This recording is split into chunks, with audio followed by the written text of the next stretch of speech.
balita sa araw na ito ng Huwebes.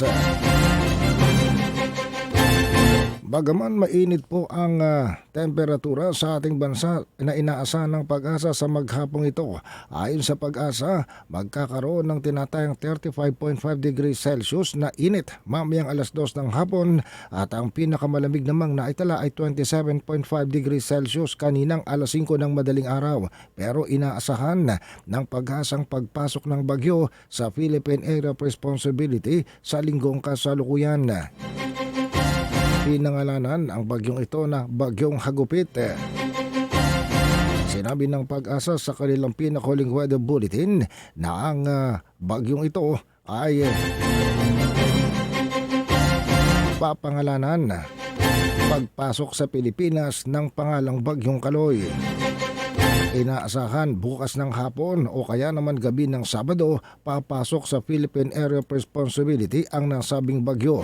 Ang international name ay Hagupit. Sa kasalukuyan, namataan ng papasok na bagyong ito sa layong 2,000 at 15 kilometro silangan ng northeastern Mindanao.